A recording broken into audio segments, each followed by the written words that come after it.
How to develop a great tennis player is a complex task and requires an individual approach to coaching. I will go over important aspects of player development and hence recommend that you watch the entire video.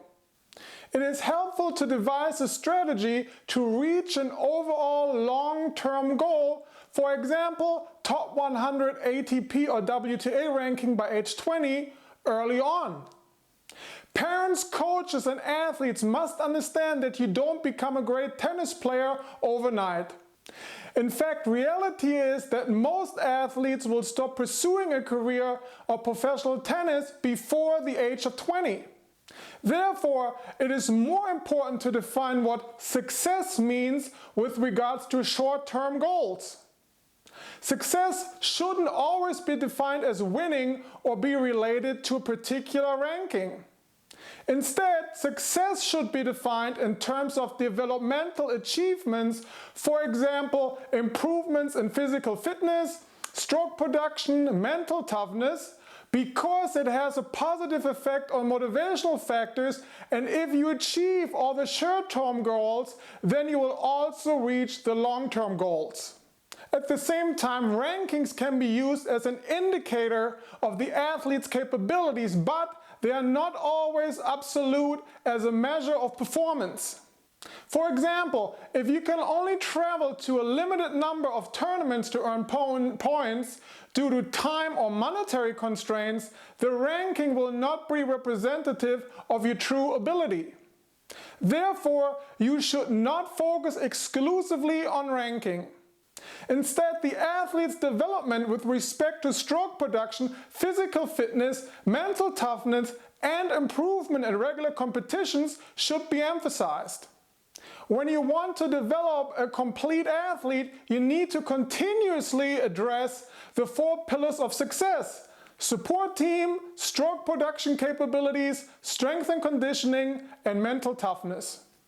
The support team consists of the parents, the various coaches and sponsors if applicable.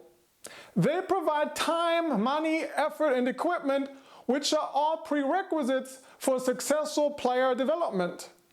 Having money to support player development is a necessity even if you do most of the training aspects yourself, and having sponsors can make things easier. We have more information for you on how to find sponsors to fund your pro tennis career on our blog at tennis-conditioning.com. In order to address the remaining pillars of success effectively, you should have a plan. So your first step should be to determine your strengths and weaknesses with respect to tennis stroke production, strength and conditioning, and mental aptitude, because that will influence your overall training program considerations, such as how much time you can afford to spend on each task. Therefore, it is a wise decision to spend the time and energy on a thorough tennis analysis to avoid wasting time during training. In a nutshell, you're basically doing what's known in marketing as a SWOT analysis, where you list your respective strengths, weaknesses, opportunities and threats. Opportunities are things that require minimal adjustments but can add a value to your game, such as adjusting your style of play and tactics to support your strength, and threats that are things that prevent you from winning matches. You can get more information on that, including examples, on our blog.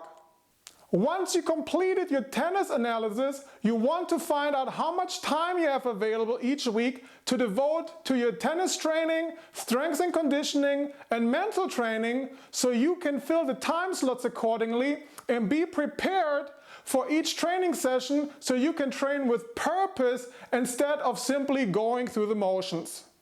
Then you want to commit to your training schedule for 2 to 4 weeks, or until you see improvements, as some players develop faster than others, before you move on with your training priorities.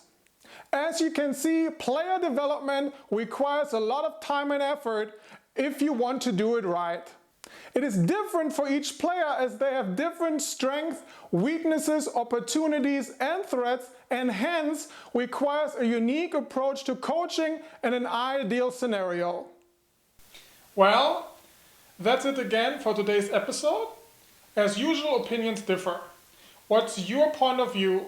Let us know below in the comment section. A brand new episode will be available next Sunday. So make sure you don't miss it and subscribe. In the meantime, I recommend you watch some of the previous episodes. You should really watch them all. If you like what you saw, tell your friends. I'm sure they will appreciate it. I'm Philipp Halfmann. Thank you for watching and auf Wiedersehen.